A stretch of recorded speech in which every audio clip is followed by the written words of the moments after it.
What's up, y'all? It is Middleman TV in the building, and today we got to talk about all the major fights that have been announced, man. Boxing is back. Boxing is on a tangent recently, man. But we're going to start with the major news out there that David Benavidez is expected to fight David Morell. And for those of you who don't know, David Morell, undefeated Cuban prospect, he's supposed to be one of the better light heavyweight / super middleweights in the division. And then he's supposed to fight David Benavidez. You got two guys in their prime, two big punchers. It's going to be a great fight. A Cuban versus a half Mexican Ecuadorian. It makes for a great fight. I think David Benavidez is just too good and too skilled. Based on what we saw from David Morell in his last fight, I don't think he has what it takes to beat David Benavidez. He's a one-trick pony, and there's levels to the game. David Benavidez has shown me that he is a great fighter.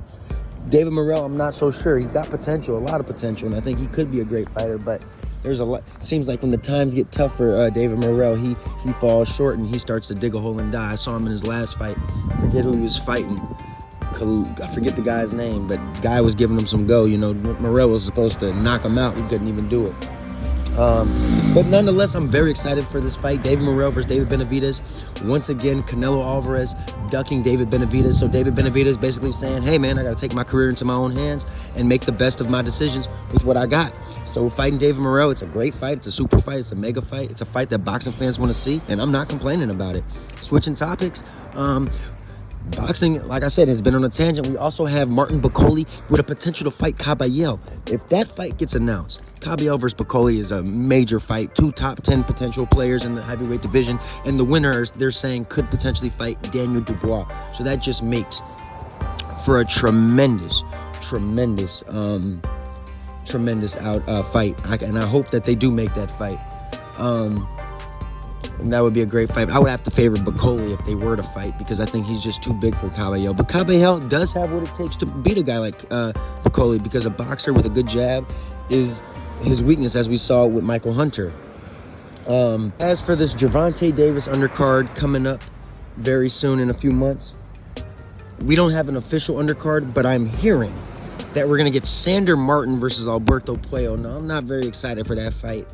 I'm also hearing that we're going to get Cool Boy Stephen Fulton versus Brandon Figueroa in a rematch. Now, that's a fight that I'll tune into.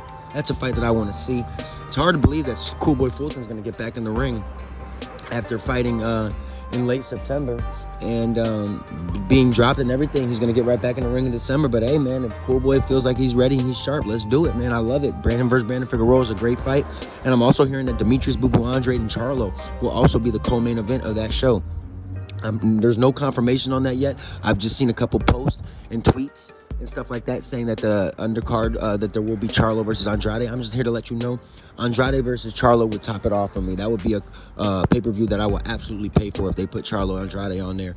You know, a lot of people have kind of given up on Andrade, kind of said that his career wasn't what it was supposed to be. And so after he got knocked out by David Benavidez, people are kind of just saying, you know, he's 37 years old, he's in the back end. And people are kind of just giving up on him. And I kind of just feel like he was fighting a guy who was naturally bigger than him. Demetrius Andrade was never really a natural 168-pounder. Now maybe he can fight at a catchweight against Charlo and show you guys that he is a great fighter. He just was never supposed to go up against a guy like David Benavidez. That was never a fair fight. So I still have high hopes for Demetrius Andrade. Hopefully they do make that co-main event. But overall, I'm not really too excited about Lamont Roach versus Gervonta Davis. So this is something that I hope they make.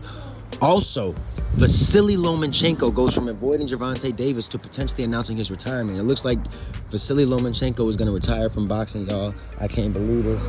It's not official yet, but he's definitely considering it.